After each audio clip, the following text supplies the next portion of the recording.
Hello friends, मैं आपका mentor ए के सिंह और आज फिर हम अपने यूजीसी नेट पॉलिटिकल साइंस की तैयारी करेंगे। और पॉलिटिकल साइंस है जो स्टूडेंट यानी कि जो कुछ बच्चों का मैसेज आ रहा है इंग्लिश में तैयारी कराने के लिए।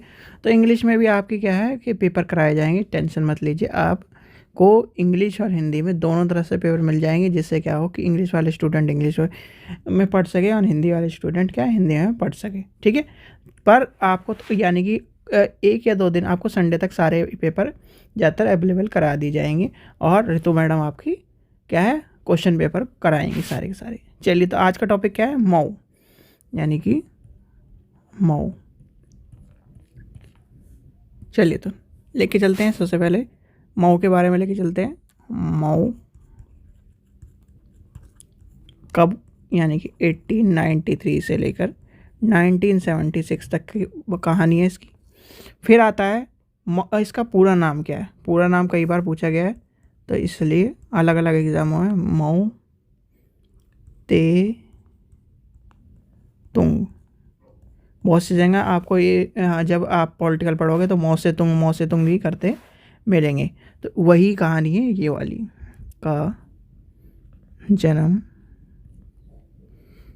1893 में चीन में हुआ था। कहाँ हुआ था?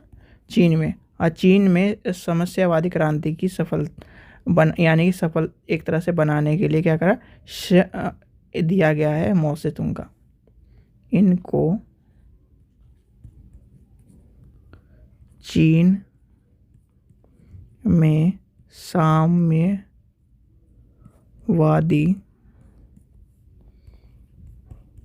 क्रांति को सफल बनाने का श्रेय दिया जाता है। ठीक है, चलिए आगे चलते हैं। आगे आता है मौ से तुंग, यानी कि मऊ से तुंग ने 1949 में समाजवाद राज्य की स्थापना करी और यानी कि अजीब नेतृत्व अपने पास रखा। किसके पास रखा? अपने पास रखा। क्या करा इसने? समाजवाद, यानी कि समाजवादी राज्य की स्थापना करी और जवन नेतृत्व अपने पास ही रखा। ठीक है, और ये कहानी कब की है? 1949 की। चलिए, यानी भारत के आज़ाद होने के बाद इसकी पुस्तकें, यानी कि इसकी कुछ पुस्तकें बताई गई हैं जो फेमस है। यानी कि पुस्तकें लिख लीजिए। छोटा सा चैप्टर है, वैसे ज़्यादा बड़ा नहीं है। यानी कि जो इस तरह की चीज़ें हैं ना, वो सिर्फ आपको नाम और यह पुस्तक से खाली रह जाएंगी, नहीं तो और कहीं आपको देखने के लिए मिलेंगी। On new democracy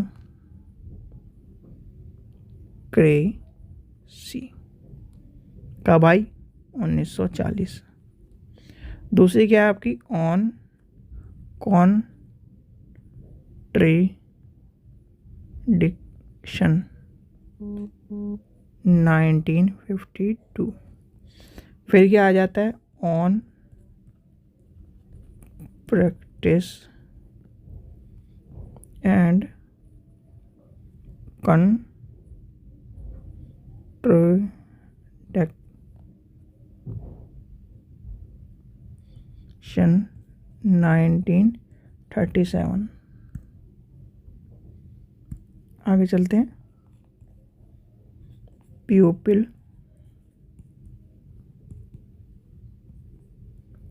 dominative city and distortion. ठीक है, ये आ जाएगी इसकी 1949। चलिए आगे चलते हैं। फिर आता है यानी कि इसकी जो आलोचना करने वाले थे, आलोचना करने वालों के अनुसार इसकी यानी कि मो से तुंग ने के अनुसार स्टीलन के रूप में उद्योग की स्थापना करते हुए समय रूस के किसानों के हितों की उपेक्षा की। क्या क्या उपेक्षा की उसने। फिर यहाँ से चलते चलते यानी कि ये आता है विरोध का सिद्धांत, यानी कि विरोध का सिद्धांत इंपॉर्टेंट है। जो जो चीज़ें इंपॉर्टेंट है वो बता देता हूँ। विरोध का सिद्धांत, विरोध का सिद्धांत के बारे में आता है। माओ ते तुंग ने यानी माओ से तुंग के अनुसार समाज में अंत्य काल तक विरोध बने रहेंगे। क्या बने रहेंगे? विरोध बने रहेंगे। ठीक है, आगे क्या कहा है इसने, जो वर्ग क्या है, वर्ग अधिनियम करता है उसके पश्चात भी समाज का विरोध कायम रहेगा। यानी कि जो इसको संभालने वाले उनके अनुसार भी क्या रहेगा, इसकी बात रहेगी। फिर आता है निरंतर क्रांति। ठीक है, निरंतर क्रांति।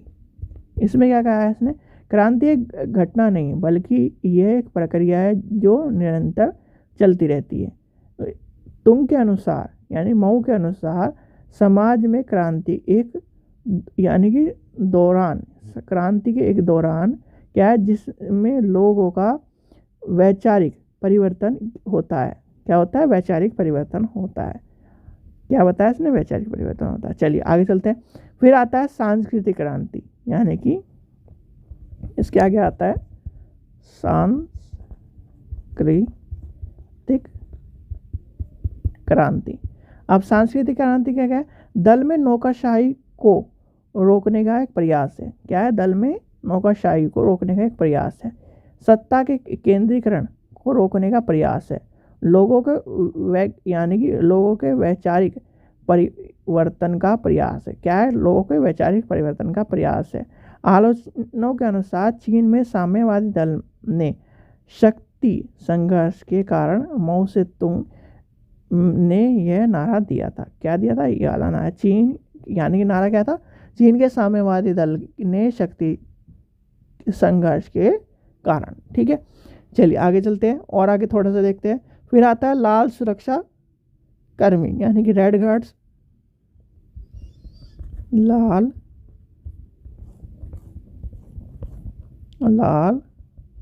सुरक्षा कर्मी। अब इसमें क्या है? सांस्कृतिक क्रांति को प्रभावित करने के लिए माओ से तुंग ने क्या क्या सेना का प्रयोग किया। ठीक है, फिर इनके हाथों पर क्या करा था? माओ से तुंग यानी कि माओ से तुंग ने विचारधारा को प्रेरित करा और लाल किताब यानी कि एक लाल किताब होती थी, इसलिए इन्हें रेड गार्ड कहा जाता था। वह क्रांति के लिए नई प्रवाह बन गए। ठीक है, यहाँ तक आपको समझ में आ गया। अब आती है इसकी विश्लेषण, यानी कि क्रांति के विश्लेषण की बात आती है। क्रांति की विश्लेषण या विशेषता लिख लिए, पहले विशेषता लिख लिए। विशेषता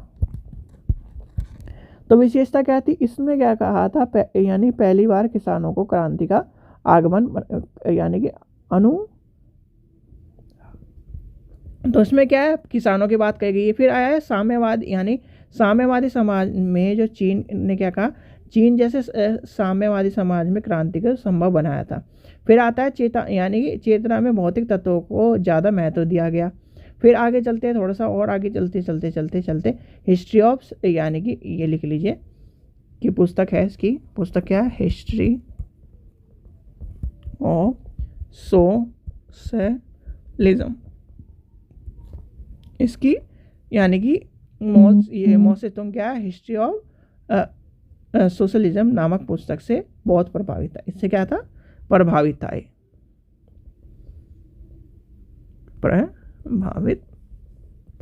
था। चलिए आगे चलते हैं, आगे देखते हैं युद्ध की रणनीति में क्या है। युद्ध की रणनीति लास्ट पॉइंट है आपका। युद्ध की रणनीति में क्या आता है इसका, कि युद्ध की रणनीति किस तरह करी। युद्ध की रणनीति में क्या है? आक्रमणकारी दुश्मन के विरुद्ध यानी कि समर रक्षा की रणनीति करी। लोगों द्वारा प्रति आक्रमण की रणनीति। लोगों यानी कि जो आक्रमणकारी थी उनके रणनीति को दुश्मन के पीछे हटने की बात कही गई। ठीक है, इसमें ये आ जाता है। तो ये था क्या है, एक तरह से चीन का जो सैनिक ही कहेंगे, जो कि इम्पोर्टेंट था कहीं ना कहीं आपके टॉपिक में है। इसमें इतनी सारी बात जो हमने पढ़ी है वो कोई इम्पोर्टेंट नहीं है, इम्पोर्टेंट सिर्फ ऊपर वाली है दो, कि कहाँ का था, कि इसका पूरा नाम क्या था। ठीक है, आशा करता हूँ आपको वीडियो पसंद आई। वीडियो पसंद आए तो लाइक करें, चैनल को सब्सक्राइब करें, वीडियो को ज़्यादा से शेयर करें। और प्रीवियस ईयर के क्वेश्चन पेपर हिंदी में कराए जाएंगे, इंग्लिश में कराए जाएंगे, तो इसलिए आप टेंशन मत लीजिए। आपके पेपर होने से पहले आपके सारे पेपर आपको करा दिए जाएंगे। और जिस स्टूडेंट को किताब लेनी है वो 100 रुपये की कीमत है, आप जाकर ले सकते हैं। ठीक है, किताब लेने के लिए क्या करना है, आपको लिंक नीचे दिया गया है, वहाँ से क्लिक करना है और आपको पेमेंट करके व्हाट्सएप नंबर पर सिलेबस भेज देनी है। विद इन 24 आवर आपके गूगल ड्राइव पर आपकी बुक पहुँच जाएगी। Thank you.